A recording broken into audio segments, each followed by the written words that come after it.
Well, welcome to the Trainers Bullpen. This is where trainers in the law enforcement space come to hear the experts talk about their work, their experience, and research into human performance, particularly as it relates to the critical aspects of training motor learning and adaptive decision making. The purpose of the Trainers Bullpen is to help bridge the gap between law enforcement training and the findings of academic research and current pedagogical best practice. Our desire here at the Bullpen is to help advance law enforcement training, to make research applied, and improve officer and public safety. The Trainers Bullpen is a production of Raptor Protection, and I'm Chris Butler, your host. Today, it's my pleasure to welcome to the show John Schmitt. John is the CEO of Shadowbox LLC, a company that specializes in studying and developing training for cognitive expertise.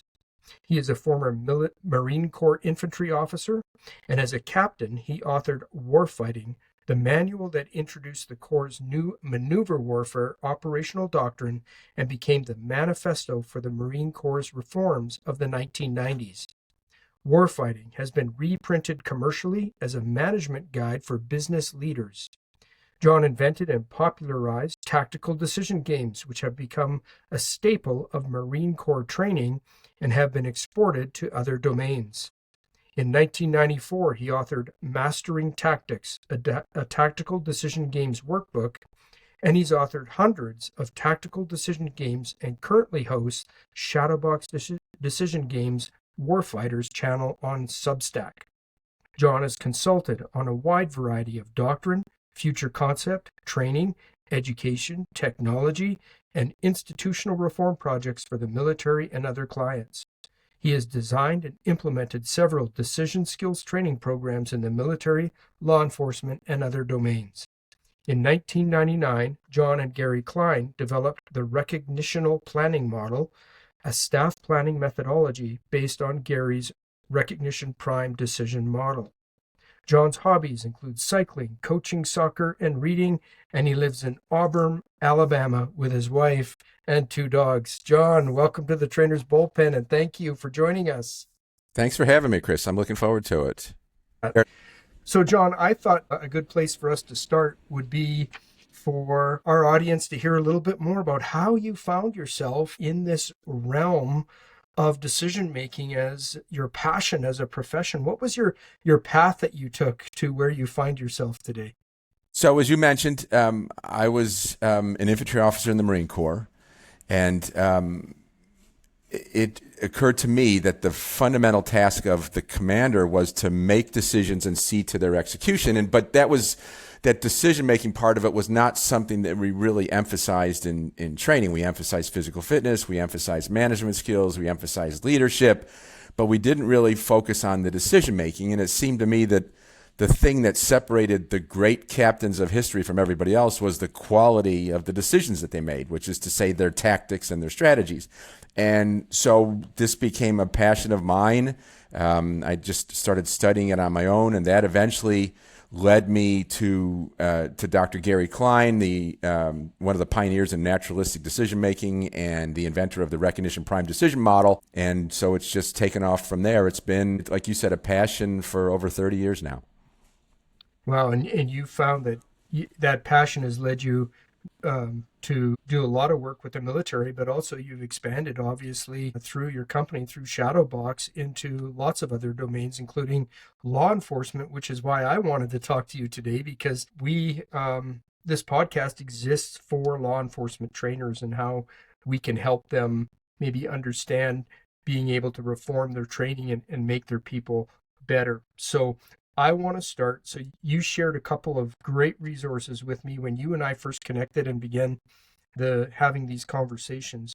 But you shared a couple of articles, and one really struck a chord with me, John, and it was titled "Thoughts on Training Fidelity," that was published on Shadowbox. And for our audience, you can go to shadowboxtraining.com, and the article is available there for you.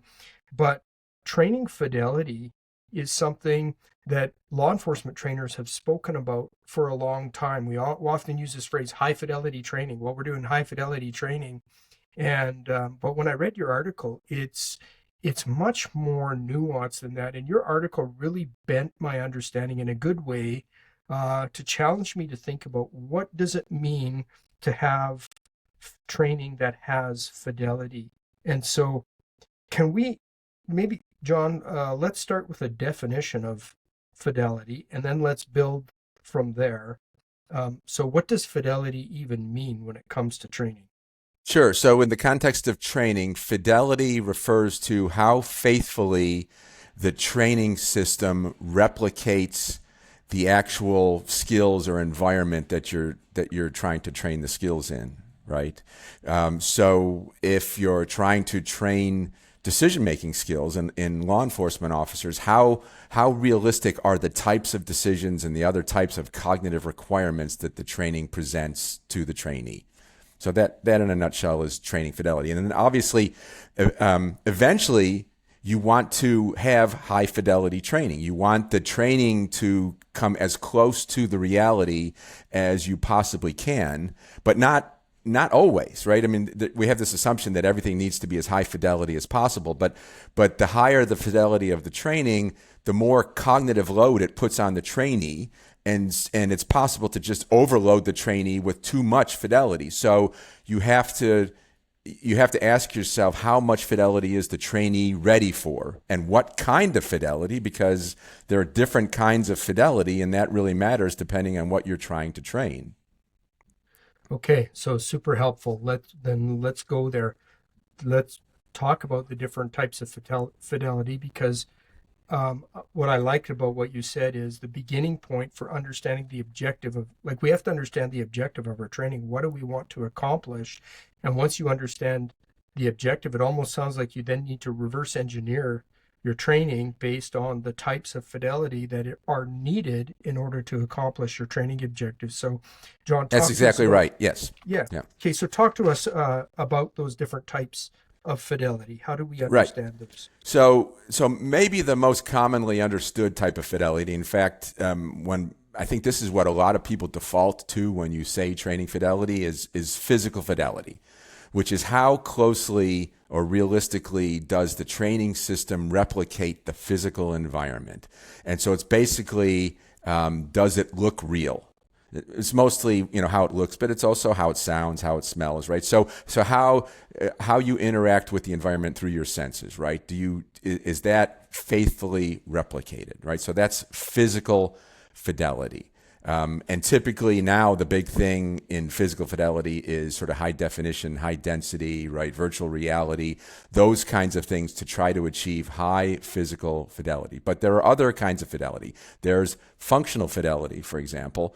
And so that refers to how closely does the training replicate the processes or the functions that you're trying to train to. So if you're trying to train a pilot to fly an aircraft, for example, in a simulator, the controls in the aircraft ought to be realistic to the controls he's actually going to find in a real cockpit. So that's functional fidelity. If you're trying to train a staff in planning procedures, the planning process that they use ought to be faithful to the real planning process that they're going to use in the real world. That's functional fidelity.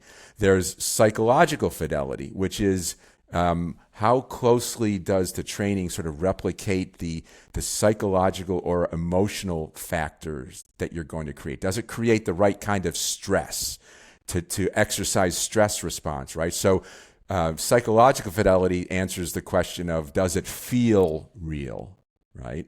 And then there's also cognitive fidelity, which is the one that I'm most interested in, and that is, does the training replicate the kinds of decisions or other cognitive challenges that you're going to face in the real world? Are the decisions realistic?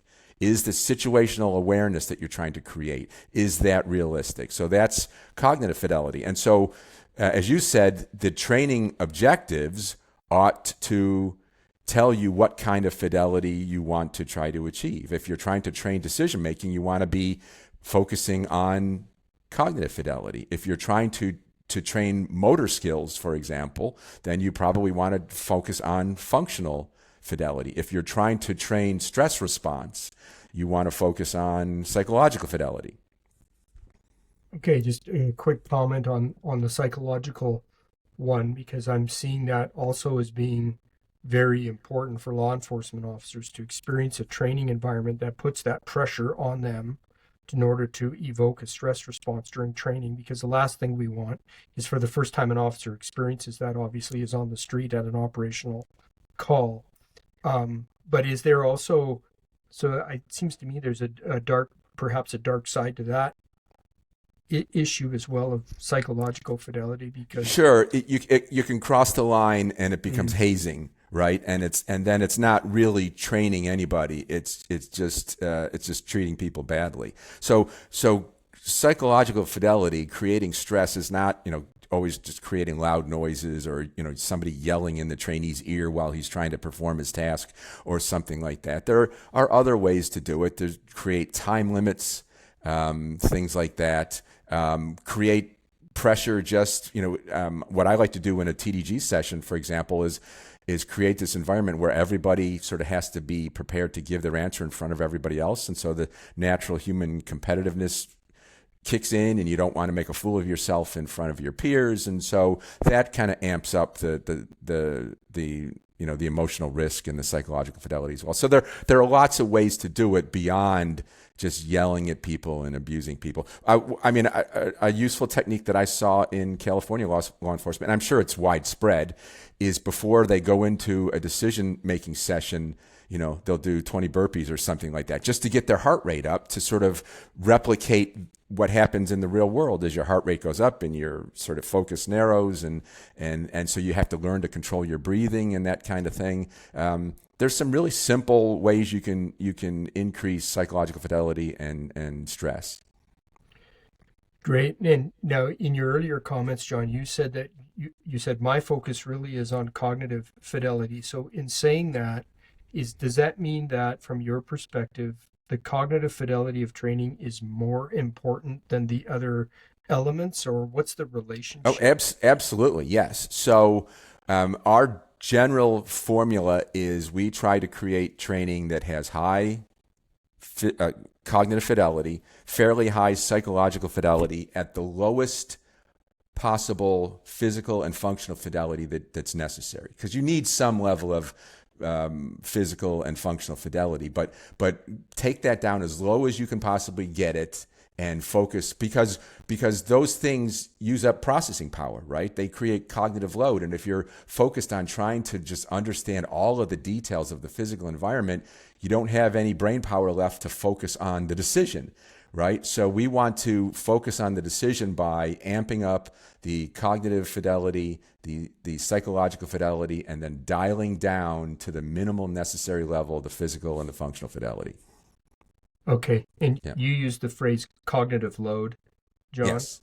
So some of our listeners may be familiar with that, but I think that that's probably an important concept. Can you spend just a little bit of time talking about what cognitive load is, and the importance of trying to reduce that load if you want to focus on cognitive fidelity? Sure. So any kind of training has to create load, right? It has to create a certain amount of stress. So think of an exercise regime in the gym where you're doing reps and sets, and you're trying to create stress on the muscles, sometimes to the point of failure, right? Because that's how the muscles are going to get stronger.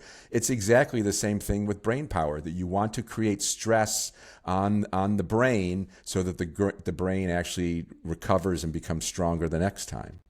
So cognitive load is the amount of stress or load that you can put on the cognitive processes to stress the trainee.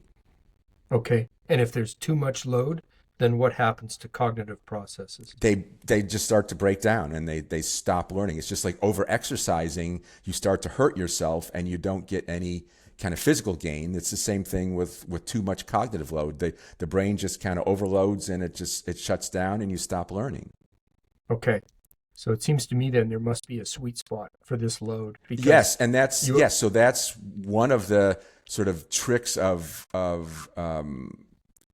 training design, system training design, is figuring out where that sweet spot is. So part of it is understanding what the training objectives are, and then amplifying that kind of fidelity. But then you also have to understand where the trainee is and what the trainee is ready to take on board. You don't want to give them more than they're able to process, because that's counterproductive as well. So it's finding a sweet spot in both of those dimensions, what the objectives are and where your trainees are, so you can meet them where they need to be. Right.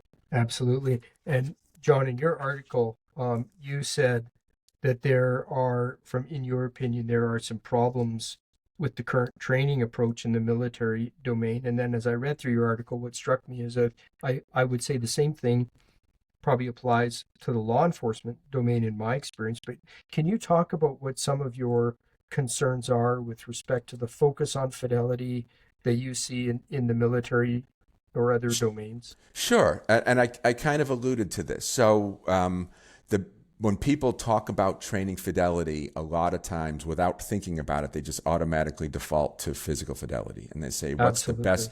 what's the best way to get physical fidelity? It's through technology. It's through high definition visualizations and VR and augmented reality and things like that I said. And sometimes that's counterproductive, right? And it doesn't actually accomplish the kind of training that you want to accomplish. But that's where the money is.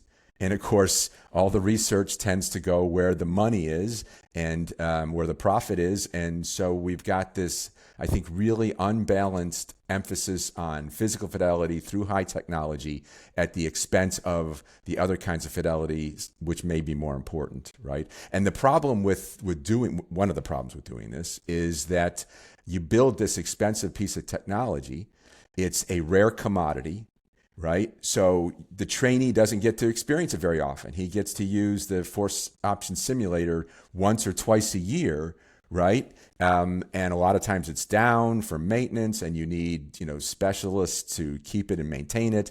And if you want to create a new scenario, it's not a trivial thing to create a new scenario. And so it's hard to get reps and sets. And just like in any other kind of training regimen, you need reps and sets. You need to repeat this on a regular basis, and expensive systems like that don't allow you to do that. And so I prefer sort of the low resolution, low expense sort of training system that you can do on a weekly or a daily basis to get the reps that you need. Yeah, I like that. I think one of the things that can happen or does happen in law enforcement, to your point, is we do seem to be able to open our purse strings wide to buy all of these fancy gadgets and technologies. And undoubtedly, they have their place when used in the right way at the right time by the correct people. But I think what I have seen is you that you can fire up your simulator and put officers through a simulation, but that's but the gold in the learning is not in going through the experience. It's in understanding the sense making through that experience and the feedback and coaching that the trainer gives you as you process the situation, what you saw, what it meant to you, the decisions you made, and all of that. That's actually where the learning is. So even when these technologies are being used, I don't see them often being used in a way that leads to effective decision making, even though there's an opportunity there to do it. I agree. So I will say that you do learn from experience, right? Just from doing, you do learn, but you don't necessarily learn efficiently, right? And so, as you said, you need that expert feedback to point out, well, this is really important. Did you not miss this point, or maybe, but did you think of doing it this other way, or something like that? Something to make the training more efficient, so you accelerate the learning curve. I think that's absolutely important. And then the other element that you need is your own reflection, right? Reflection of the experience or on the experience is a critical part of this, because that's really how you internalize it and make it your own, so that you can draw on it the next time. Right, Yeah. right, absolutely. And so then that your comment earlier, so I think this probably ties directly to that. You said the ideal combination is high cognitive fidelity and the lowest necessary physical fidelity. So I think If the objective is training cognitive skills, yes. right, Yeah. Yeah. yeah, decision making, which Right. is so again, like let's start at the objective, right? If the and this is this is the interesting thing, right? When we look at significant use of force events that cause a high degree of public concern and or officers getting injured or killed in the line of duty, it is very rarely because they didn't have the motor skill to use their tool or gizmo correctly. It falls down to the sense making and the decision making processes.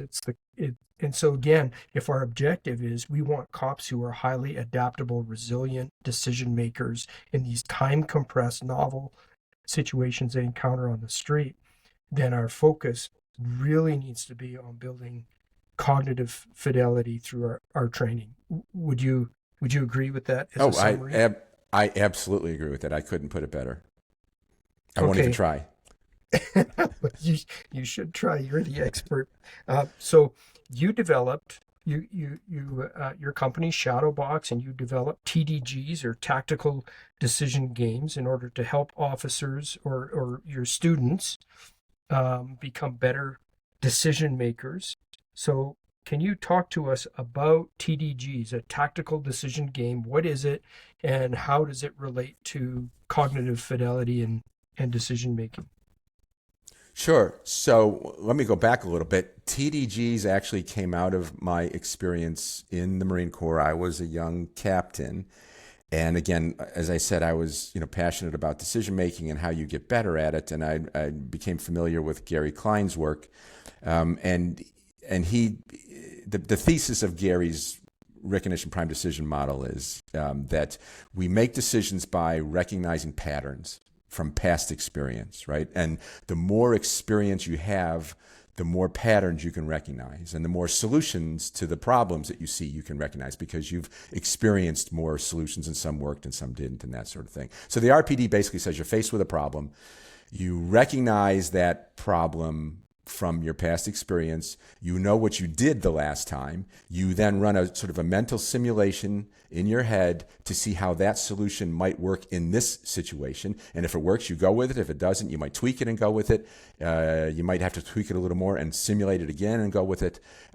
But basically, your ability to make decisions is based on experience, which allows you to recognize patterns and to run these simulations, right? So I said, okay, if the key to making better decisions is having a deeper and wider experience base, the key to decision-making training needs to be focused on creating those experiences, right? And so that was the genesis of the TDG. The idea of the TDG is just to create a tactical dilemma, low resolution. It's a page of text, maybe a page of text that says, you're the commander of this unit. These are the resources that you have. This is your mission. Here's a map of the terrain, and it's a very simple sketch map. It's not a detailed topographical map. Here's what you know about the enemy situation, which is never everything that you think you need to know, because there's always going to be some uncertainty. And you're starting to execute, you're moving out, and then all of a sudden, this unexpected thing happens. The enemy appears unexpectedly on your flank. Quickly, in 30 seconds, tell me what you're going to do in the form of the orders that you're going to issue to your units. Because in the military, at least, commanders don't actually execute their own decisions. Commanders take action by giving orders to subordinates. In law enforcement, if you're the patrol officer, the first responding officer, that's different, right? You are the decision maker and the executor as well. But anyway, so what are you going to do in the form of the orders that you will issue, and then be prepared to explain why? And then let's talk about your thought processes. What assumptions were you making? What were you seeing? What do you think the enemy is likely to do next? What concerns you most? What is the most important thing that you have to accomplish? What's a reasonable objective now, given this new situation, right? How do you interpret the orders that you were given in light of these changed circumstances? And let's just have a conversation about this and defend our arguments and do it in a group, so we all learn from each other, so each of us gets a chance to give our order, to see how you might have done it differently than I would have done it, and why, and how you were seeing the situation differently than I was seeing it. And we can then all sort of learn from each other. And we have a mentor there who introduced the scenario, but then is also guiding the conversation and bringing up important teaching points. Good point. Did you think of this? Did you think of that? And then at the end sort of summarizes the lessons learned into a nice sort of consolidated teaching point or teaching points. And then that's the session. It takes 30 minutes, an hour, maybe. You can do it anytime, any place. You don't need advanced technology to do it. I've done it in the field. I've done it by scratching out a map on the dirt and using pine cones and twigs and stuff like that. You can deliver it anytime, any place, as long as you're able to talk and create a simple representation. So this is something then that, like in the law enforcement world, that supervisors that are starting, say, a shift briefing or something like that with their squad, with their team, they could spend, even if it's just a few minutes, running something like this, a tabletop tactical decision game, in that context, and being able to do that frequently rather than thinking, because often we think of training as, well, once a year we're going to do some kind of requalification training, and that just doesn't cut it. But this is something that could be done with a lot of frequency over the course of an officer's career to gain that experience. Absolutely. So can I make a plug? Plug away. So that's precisely what's happening in the Colony, New York Police Department. Captain our Chief Jay Gervais wants to do exactly that, to use these morning briefing sessions to present tactical decision games to the officers, just to exercise their decision-making skills. Also as a way of sort of working out policy, that in this department, if you see this kind of situation, this is what we think how you ought to handle it, those sorts of things. And so we, for several months, have been working with Colony PD to help their sergeants and their training officers develop TDGs that they're now, as we speak, introducing at their morning briefings to the patrol officers. And I'm going to be very interested to see what kind of results they get. Absolutely. And another thing that occurred to me is, we often use video as to be able to train officers, right? We'll show a video of a situation that's occurred, that's unfolded. But often what will happen is you just show the whole video from start to finish, and then you have a conversation about what happened after you know the outcome. But see, I often have wondered, and sort of the approach that I have taken is I've stopped doing that entirely, and I'll show a portion of it, maybe the first 15 or 20 seconds of a video to give context, and then I'll stop it, and then I'll have a conversation with the officers is, what's important to you? What's significant to you? What risks did you see? Where would you position yourself? What did you take? How does policy guide your decision making? Like, and maybe I never even show the whole video, because actually it doesn't matter what happened on the video. It's based on what you know right now. What is your sense making, and what are your decisions? Do you think video can be used as well as part of a tactical decision game? Absolutely. So there is sort of a successor to the tactical decision game called a Shadowbox exercise, where the name of our company comes in, and that's exactly what we do in some domains, including law enforcement. We'll create a snippet of video, and then we will say, watch this video, and anytime you see something critical, an important cue, an officer made a mistake, a suspect did something that you really ought to be focused on or really be paying attention to, stop the video, and we have a tool for doing that. Draw a circle around the cue that you saw that's important. Explain why you thought it was important. And then we'll go back and talk about what you were seeing. And then what we do is we get a panel of experienced officers to go through the same video to point out the important things that they saw. And then the trainee gets to actually compare himself to this panel of experts. Were they seeing the same things that the experts were seeing? Were they recognizing the same important cues? Were they making the same decisions that the experts were making? If they were, great. If they weren't, let's talk about it. Not to say that the experts were necessarily right and they were necessarily wrong, but they're experts, they're recognized experts. You should at least listen to what they have to say, right? So that's the Shadowbox approach, is doing the TDG, but then embedding it with expert feedback in the form of the decisions and the observations that they were making to the exact same problem along the way, right? And so we're creating this environment where you're able to see the world through the eyes of the experts in the training that you do.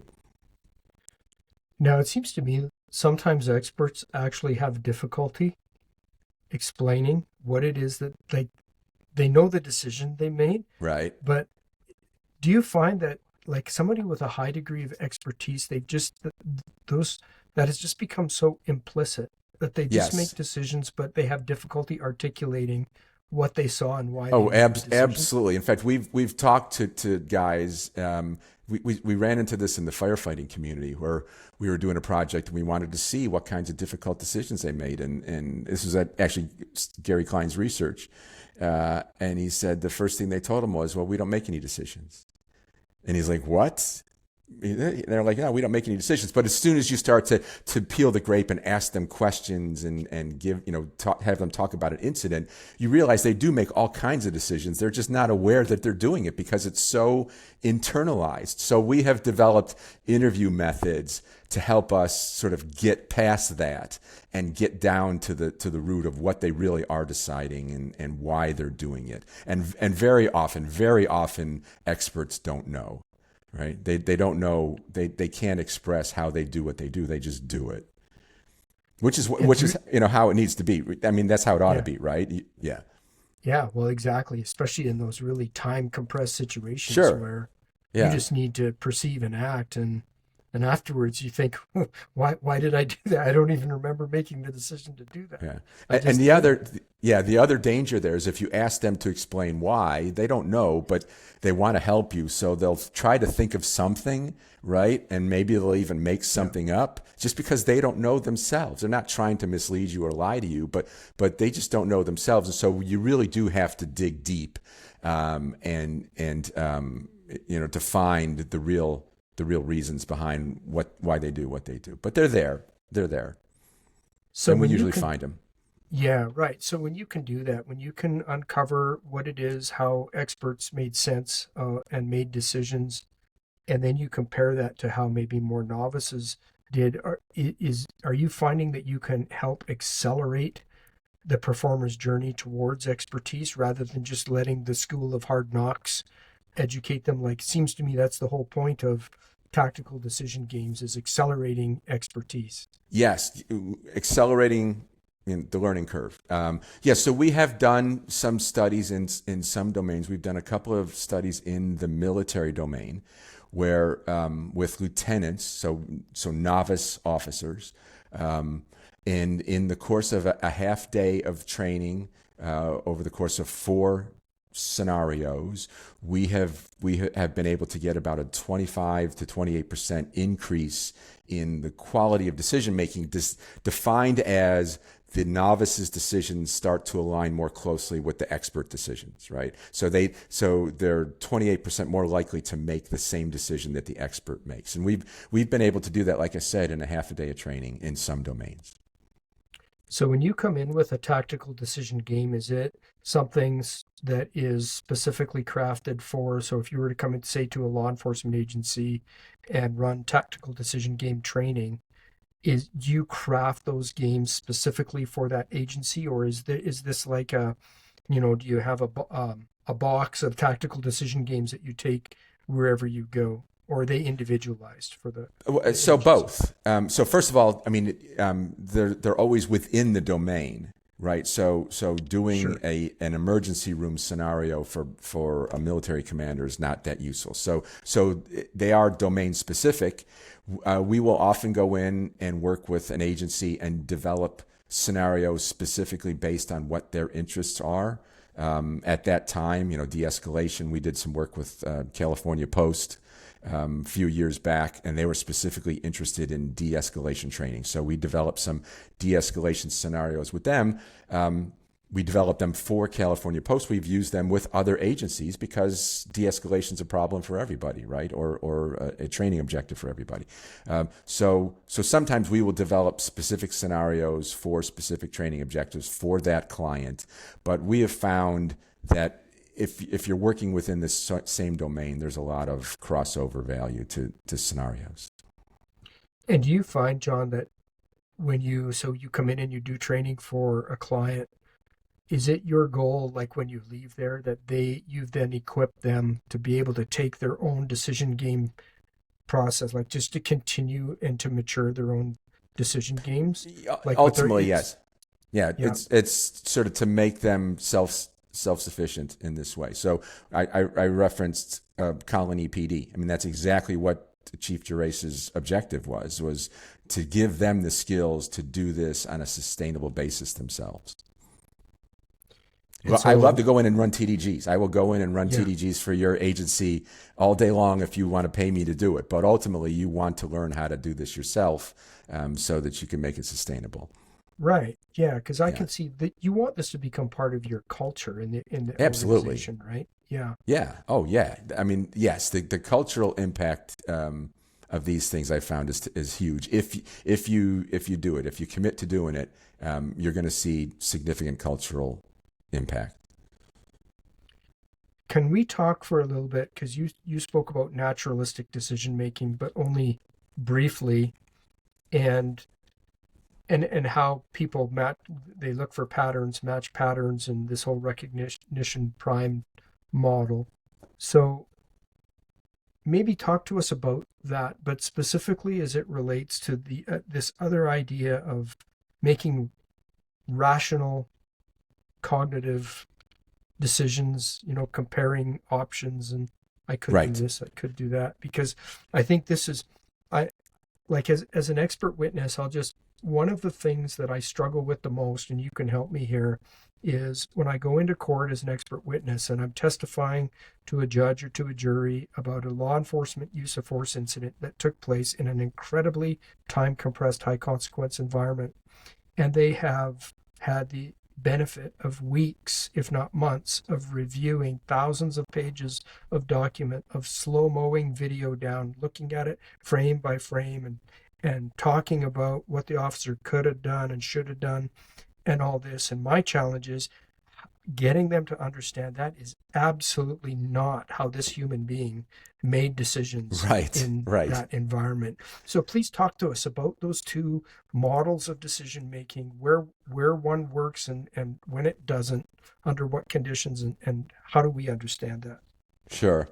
So the classic model of decision making comes out of rational choice theory, and this was based on research that was done mostly in the United States in the 50s and 60s on college campuses. And so it was based on experiments that used undergraduate test subjects in controlled laboratory settings, making basically made up sort of artificial decisions, usually in multiple choice format, right? And the theory that came out of that was rational choice theory that said the way to make decisions is first gather all of the relevant information and analyze it, then generate several options. In the military, we call them courses of action, then establish a set of evaluation criteria that are important to you, and then basically compare each option against the others by setting up a matrix. So you evaluate each course of action on each criterion, and then whichever course of action comes up with the best aggregate score, that's your decision, right? So it's a very rational, logical, methodical approach that if you do it properly, if you start out with all the right information and you do it properly, you're guaranteed to come up with the optimal decision, right? It should not surprise anybody that if it's based on research that sets up the exercise as a multiple choice, that it's essentially going to come up with a model of decision making that's a multiple choice exercise, right? Which is essentially what rational choice theory is.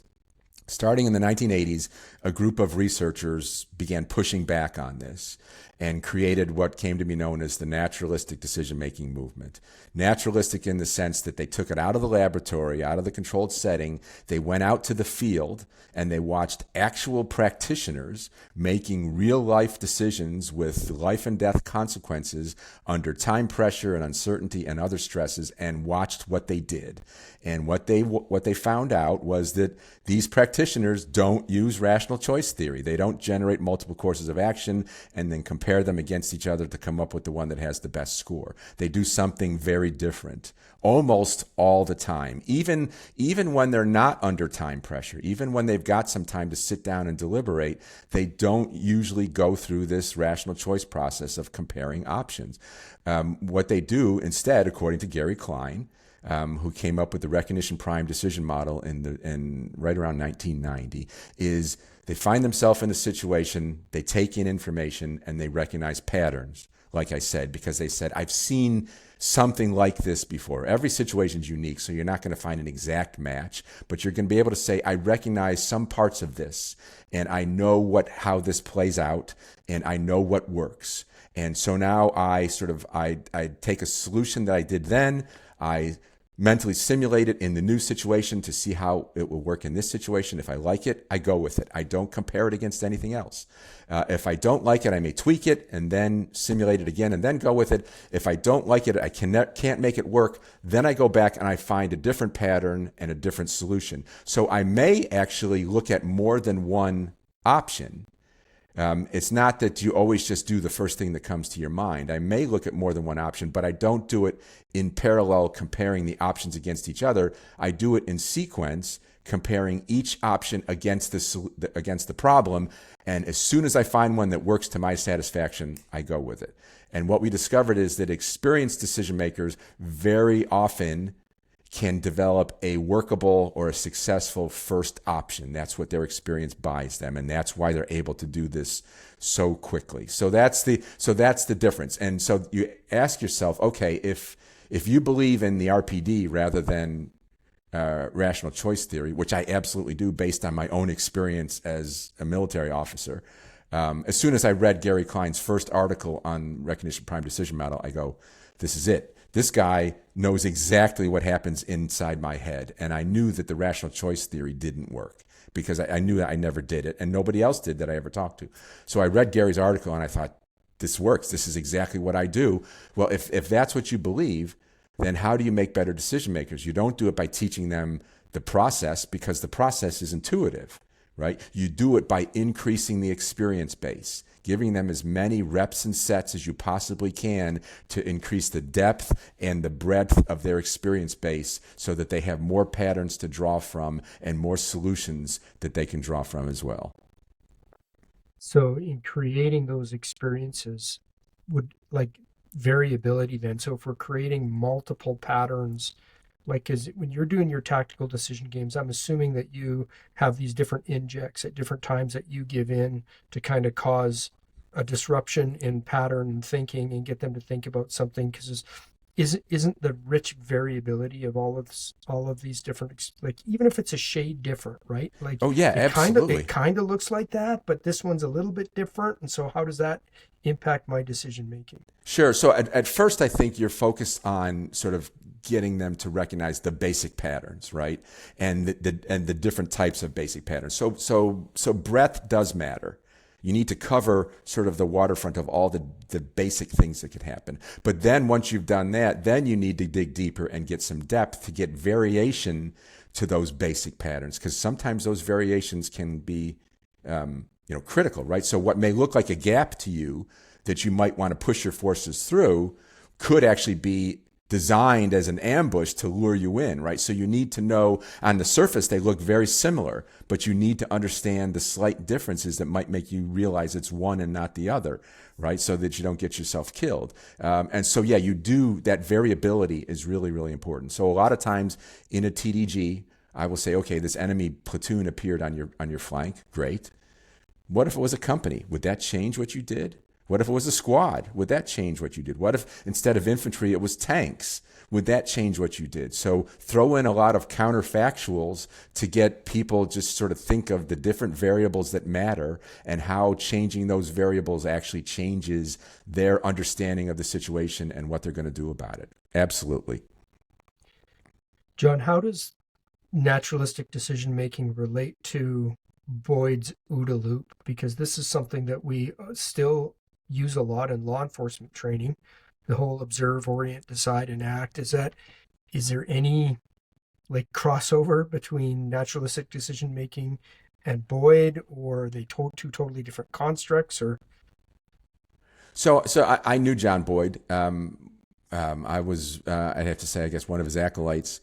So the OODA loop, it's called observe, orient, decide, act, and some people call it the decision cycle. It's not a decision model in the cognitive sense. The RPD describes what happens inside your head, right?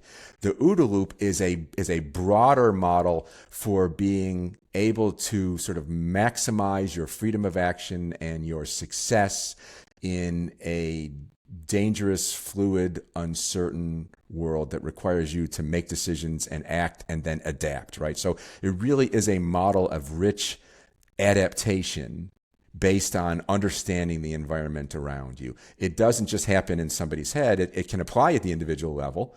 So when Boyd first thought of the OODA loop, he thought of it in the context of air-to-air combat, which was him in an airplane against another pilot.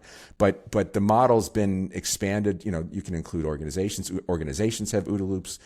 Governments have OODA loops.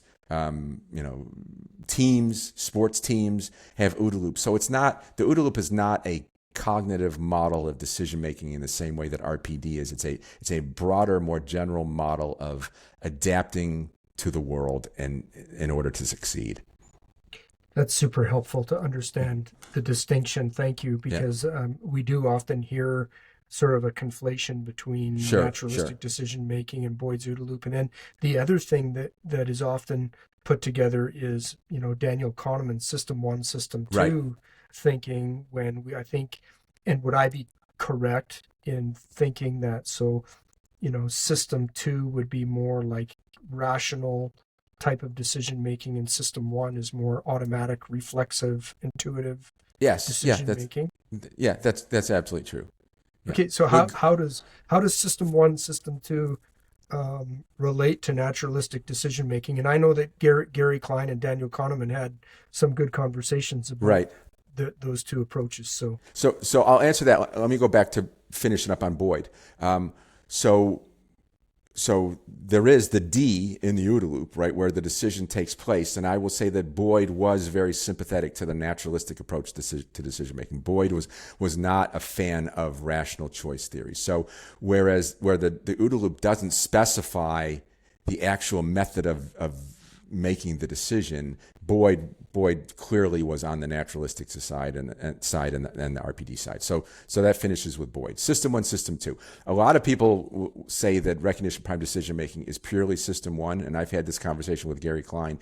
He argues that there is a System 2 component to it. That when you do the mental simulation, it's not just purely intuitive. That there can be explicit reasoning going on. And I've experienced that myself, where I wasn't under time pressure. I was trying to. This was the event that I always think of as back during training. I was in Okinawa, and I had to I was a platoon commander. I had to conduct an attack against an enemy position, and it had to happen by dawn. And so I had several hours to do it. And I went and I reconnoitered the enemy position, and I immediately saw a pattern where I can sort of come in from this direction where he's going to expect me, and then swing around through this low area, this wooded area, and come up and hit him on the side. So a single envelopment. It was really obvious to me. And then I spent several hours sort of walking over the terrain and sneaking around and asking myself, is this going to work? Can I get from here to here without being detected? And that sort of stuff. And so it wasn't just intuitive. It did involve a lot of thinking through what it's going to take to actually do this, to make it work without being detected by the enemy, to bring my intuitive decision to fruition. So Gary would tell you that he believes RPD can involve both System 1 and System 2. But your distinction that one is sort of reflexive and the other is thoughtful or reasoned, that's absolutely correct. So you earlier used you used a phrase, or you made the comment that when we see a match, when we compare patterns and we see a match, we will make a decision based on like the first decision that we feel will accomplish or meet the challenge. Is that what I once read? And I'm probably getting this wrong, but there was a term I read, I think it was Gary Klein's, which he called satisficing. Satisficing, yes. That was actually Herbert Simon, I believe, was the one who actually introduced the term satisficing. So that's basically coming up with a solution that's good enough, right? But what's good enough depends on sort of your experience level telling you this is good enough, or this is as good as I'm going to get in this situation. So good enough is subjective. Right. And I guess law enforcement officers often will respond in a world of good enough. Yeah. Right. You don't have a choice. Exactly. Yeah. I mean, there's so many factors that you can't control. You can have the best decision in the world, And if, somebody does something stupid, or somebody trips and makes a noise and you get detected, or the enemy does something surprising, perfect is no longer perfect. So we live in a world of good enough. We do, but unfortunately, law enforcement officers are often evaluated Yeah. post hoc by a world of optimal, not good enough. Yeah. And yes. And the military is the same way. And I'm sure a lot of other domains are as well. I don't know what the answer to that is. It's completely unfair. But that's the reality. Right. And I think it's helpful for trainers, though, to think about that, right? Because when we're running our training, whether that's we're focused on the cognitive skills or the physical fidelity, whatever we're doing, I think always keeping in mind how the human being under these conditions is actually making decisions. Because if I can understand that, that totally changes my approach of how I do the whole feedback process afterwards. Because often I think a trainer will say, because they stand back and they watch this whole thing, they know the outcome, they know what the role player is going to do, and so they've already built all kinds of responses, but Right. this human being is going through it for the first time in their life and trying to make sense of it. And this whole satisficing and taking the first, not the best, and not optimal responses, but was it was it proportionate? Was the force proportionate? Was it necessary? Was it lawful? Did it accomplish the objective? Then it doesn't matter if what the officer did was what I think would have been the best response. I mean, we can sure have a conversation and learn from that and enhance them, but we live in a world that's mostly gray in law enforcement, not black and white Absolutely. in decision making. Yeah, absolutely. So we do need to keep hammering that message, right? That this is the reality of how human beings make decisions under stress, and to expect them to do otherwise is unfair to them.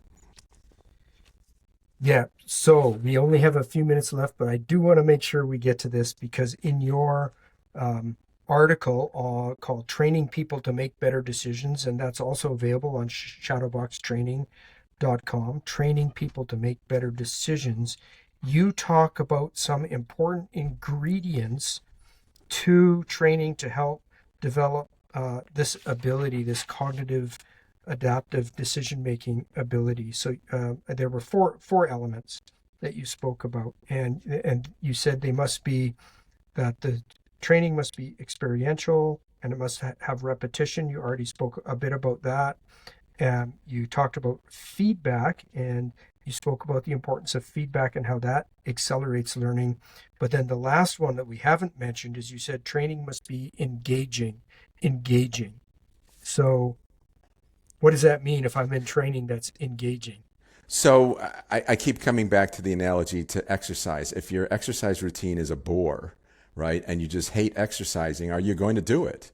You're not. You're not going to be committed to the regimen, right? So it needs to be something that you want to do, that you're motivated to do. And the best way to motivate somebody to do something is to make it fun and engaging for them, right? So a critical point is so that's why we chose the name Tactical Decision Games instead of something like tactical problems or tactical exercises. We wanted to sort of get this idea across that this is something you ought to do for fun, that it ought to be, I don't want to say recreational, but in a sense recreational, right? Something that you want to spend your time doing. It's very important that you make it that way, because now they're invested. They're going to keep coming back. They're going to spend the time and the energy, and they're going to do the reflection that they need to do. They're just going to have a positive, receptive attitude and mindset toward the training. And it's just going to make it that much more effective if you can achieve that. Awesome. So question then, how do you overcome the barrier that may exist culturally in an organization? So say I'm bought in on this, John. I see the massive value in tactical decision games and building that cognitive expertise. But what if my agency has a culture where when members come for training, they're already terrified to come, because the history is that when they make mistakes, they're belittled, they feel humiliated in front of their peers, and the trainers have a large role in that responsibility. how do you set this up to create a culture where, actually, you will make mistakes. That's the whole Yeah. point of this, is to challenge you and put pressure on you, so you will be challenged your decision making and make mistakes, and we're all learn from each other's mistakes. That sounds wonderful, but how do you get people to come to the table with that engagement, with that motivation? How do you have advice on how we could start this to change that? So the role of the facilitator, the trainer, is critical in creating that safe space, right? And in creating that engaging environment where they realize right off the bat, oh, this is going to be pretty cool. And maybe I don't have anything to fear here. But I could actually learn something from it, right? So a trainer who comes in with the sort of a very curious attitude, who's not, I listen to your answer and I don't go, that was stupid. I go, that's interesting. Tell me more. Explain more. When I hear a student, a trainee in a tactical decision game give some off the wall, stupid answer, my first instinct is not, that's a stupid answer. My first instinct is, they're seeing something a little differently than I am. I want to know about that. I want to understand what it is that they're seeing that's leading them to this off the wall answer, because there could be I could really be helping them out, or there could be a real insight there that this person has that the rest of us don't. So let's dig into that. So the trainer needs to have a really sort of curious attitude, and not I'm the font of all knowledge, you're the empty receptacle, I'm going to pour my knowledge into you. Right? It's not that one-way sort of thing. It's going to be interactive. You're going to be throwing out ideas. I'm going to be throwing out ideas. We're all going to be on the same footing. When I run a TDG, I have 3 rules. Rule number 1 is, if you're in the room, you're in the game. Right? If you're there, you can be called on at any moment. So you need to feel that stress and know that you can't opt out. There's no, I'm just going to sit in the back and observe. If you're in the room, you're in the game. And I actually had to do that because when TDGs first started gaining some traction and getting a little buzz, it was mostly happening with junior officers and NCOs. And then the colonels started showing up to see what the buzz was. And what they would usually do is they would pull me aside at the beginning of the session and they'd go, Captain Schmitt, I'm just going to sit in the back and watch. I'm just here to observe. And what they were saying to me was, don't call on me because I don't want to be put on the spot and potentially embarrassed in front of a bunch of junior Marines, right? Right. Well, that's cowardice. So you have to feel like you could be put on the spot at any moment, right? So the general, the colonel, has to be prepared to defend his argument just like everybody else. And he has to accept that, and everybody else has to know that. Rule number 2 is all orders in the form of all decisions in the form of the orders you will issue. I've talked about that, which may not apply to law enforcement. And the third one is leave your rank at the door. Right? So we're all on a level footing. The only thing that matters is the quality of your ideas and your arguments, and not the insignia that you wear on your collar or your epaulet. So you got to create that environment in the room so that everybody feels like they're all a peer. We can all learn from each other. We're all on the same footing. I can say what I need to say without fear that I'm going to have my head bit off or anything like that. So, and it really comes down to the facilitator, the trainer, creating that environment. Now, you said when they come to the table, they're going to come to the table with whatever, biases that they have. It's your job to win them over as quickly as you possibly can. And I've been in some groups that were really hard to win over. Mm. And a lot of times it's because you've got one very strong-willed person who tends to be very senior, who's kind of an authoritarian that everybody else is kind of afraid of, and he just puts a damper on everything, and nobody else wants to talk, and he's more than happy to get up and lecture. That's a challenge, but you've got to make sure that everybody gets a chance to talk, that nobody gets a chance to dominate, and that everybody, in fact, is expected to contribute, and we're all in this together. You got to create that sense from the get-go, and just keep building it until you win them over. And I will say, I've never been in a group where we didn't actually eventually get there. But sometimes it's really hard to do. It's a skill. Absolutely. It does come down to the skill of the facilitator, for sure. Well, that's incredibly helpful points on that, John. Appreciate that. And we are at an hour, my friend. And so we're going to wrap up the podcast, but I'll give you the last word. Is there anything that you wished I would have explored or asked, or that you really want to make sure you get out before we conclude? I love this stuff. I mean, this has been a great conversation, and all of this is so important. I just want to tell one really quick story, if I could. During COVID, March of 2020, I get a phone call from a friend of mine, CJ Douglas. He's a colonel in the Marine Corps Reserve. He's also just recently retired as a New York State trooper, mostly working undercover narcotics. And his son, Britt, is an Army ROTC cadet at Rensselaer Polytechnic in upstate New York, and they've been told to go home because of COVID, right? And they're going to go. The classes are going to go online, but his ROTC training is not. So he says, so CJ calls me and says, "Would you be willing to do a TDG with Britt?" And so he can get something. And I said, "Well, if Britt can find 5 friends, we'll figure out how to set something up on Zoom, and we'll do a TDG." And we did. Found out how to load a map on Zoom, and you can draw on the map and everything. And he got 5 of his friends, and we did a TDG, a really simple one called Ambush at Dusk from the Vietnam War. Turned out great. We're all locked in. We thought, well, this is fun. Let's see where this goes. So we agreed to come back the next week. And that went for 9 months. The group grew as other people heard about it. At one point, we're up to like 30 people. I had to split into 2 nights a week because we had too many people to have a good conversation. After 9 months, the learning curve of these kids was just phenomenal. And their ability to think tactically and to anticipate how things were likely to go wrong and what they could do about it, and their ability to deal with the stress and control their own stress response and their breathing and all that kind of stuff. It was just an amazing experience. And so I was already convinced, but it just reinforced to me the value of doing this kind of training, high cognitive fidelity, low physical fidelity in a group setting.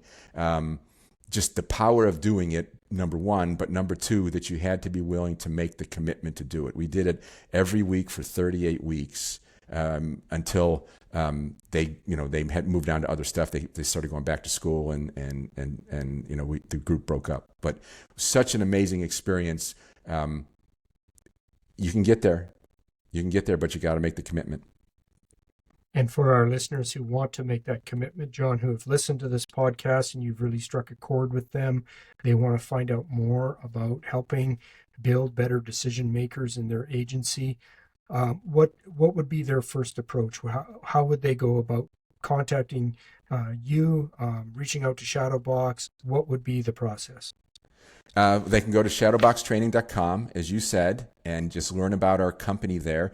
At the shadowboxtraining.com website, we've got a learning center, which has some video courses that we have put together, some of Gary Klein's books. My tactical decision game workbook, Mastering Tactics, is there. That's free, by the way. So go to our website, learn about us there. You can also go to warfighters.substack.com, which is the home of Shadowbox Decision Games Warfighters, where I post every couple of weeks. I post a new TDG and encourage people to submit their solutions in the comments box. And then we talk about our solutions and have an online conversation about tactical issues. So you can also get engaged with us and become a participant and see what it's all about by going to warfighters.substack.com. That's fantastic. And for our listeners, we also, John has provided a list of links and helpful links and QR codes that will help direct you, and we'll make sure that those are all appended to the show notes. John Schmitt, thank you for your time, sir. It's been a pleasure. You've given us a ton to think about, and thank you for what you do. Thank you. It's been great. Well, we hope that you've enjoyed this episode of the Trainers Bullpen. And as always, our encouragement to you is that you would reflect deeply about the critical aspects of this interview and how you can apply the principles that you heard to advance your training and make your students more effective and adaptive performers in the real world. As a reminder, all of the research papers, as well as the other links, are available to you over at the Trainers Bullpen website at trainersbullpen.com. Thank you for your dedication to advancing officer and public safety.